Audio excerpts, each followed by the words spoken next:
So,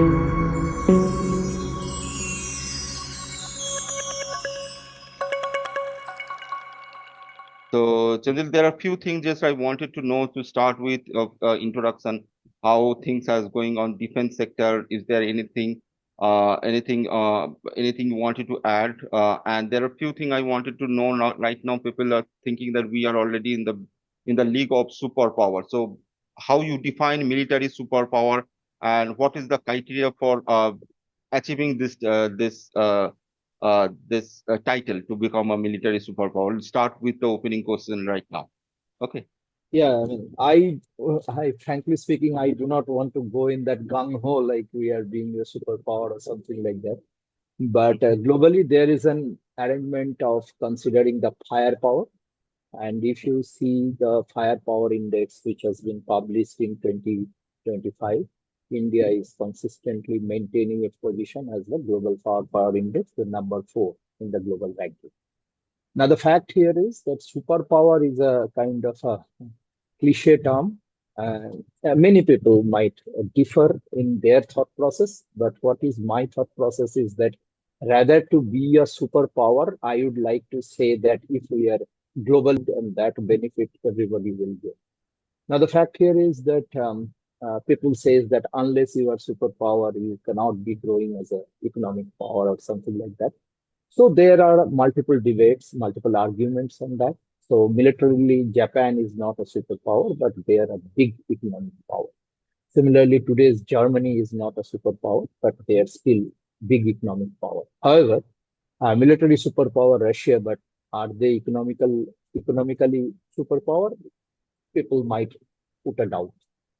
Similarly, I would also have an observation that Chinese GDP that we see, that a $19 trillion GDP, that $19 trillion GDP, however, the data flow is not democratic and it is not getting accessed by the global media or any independent analyst so easily.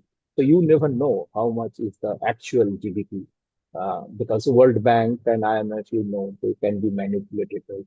I am not questioning their authority, but still, there might be some manipulation. So whatever it is, if you consider the GDP that is being considered globally, so that India is today standing as a economic power as a whole. So the power game is that fine that we can put aside, but as an investor, our focus should be that whether it is a square development or it is a one-sided focus development. Just for a classic example, think about Pakistan. Pakistan was in global firepower index. Pakistan was ranked number 7 in 2024.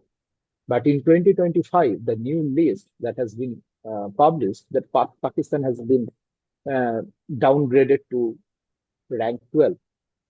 So these are the indicators that you will be consistently maintaining your position if you have a square kind of a development across country, across measure of the measuring parameters. So then only you can be considered really a superpower. And the thing is that bipolar or monopolar, whatever it is that people says, that whatever the world might be, but you can only get your relevance that comes from your diplomatic power as well. So if you consider that you should have, yes, military strength gives you a stronghold on the table where you would place your opinion and voice, but simultaneously it should be backed by your diplomatic power and economic power. That is my point. Okay, that's great. But one thing in terms of our economy is fine. Economy, we are known to be a golden bird. So India तो golden bird था, but 207 गुलामी था उससे पहले. We are also invaded by lot of invaded from the west. So military power, I think, is very important. So in China, there is a saying, there are uh, uh, uh, three things they give a very much priority in their society: the uh, power of gold, power of mirror, and power of sword. Sword mean what, and gold is power of money, and mirror is the power of knowledge, is the self-realization. So the three thing is very important to compare to country to flourish. So I think it is very, very important. And so I will ask you the next question: how So significant before is going to the next question, is I have an okay? observation here. Since you are talking, that was the connotation given to India. So if you see the ancient history, why India became Sone ki Chiriya? Because Mm, there is a concept that Silk Route that everybody is talking about, but nobody will give you the measurement that how much trade that actually happens through Silk Road. But there was a measurement, and I would refer everybody who are uh, very much interested in this sector. You please read through the multiple publication by Mr. Sasikari. There are many books as well. So Indian spice route was very prominent historically, and you will get some measurement of trade that actually will happen through the spice route. Now the fact here is India Sone ki Chiriya bana tha when they have the supremacy on the sea. So the trade route primarily depends on the sea and ocean route. If you have a supremacy on your trade route, that means on your sea and ocean route, then nobody can control, nobody can surpass your economic growth. Yes, India probably was not united that time.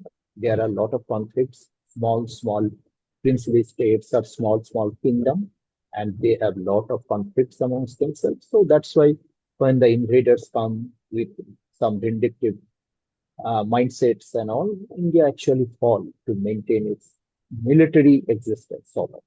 But trade perspective, it is the geographical position of our beloved country that gives us the edge. So economy is always there. The scope, the God gifted, the geographical location that we have, our ocean is named after us.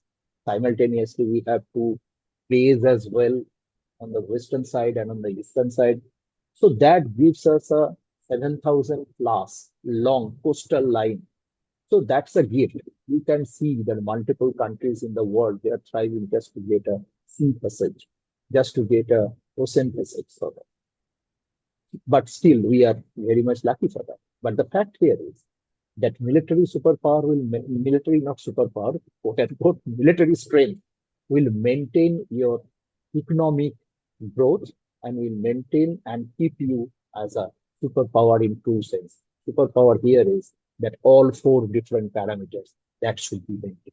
So importance in the global role would always be maintained the how good you are economically, how good you are politically, how good you are diplomatically, and how good you are militarily.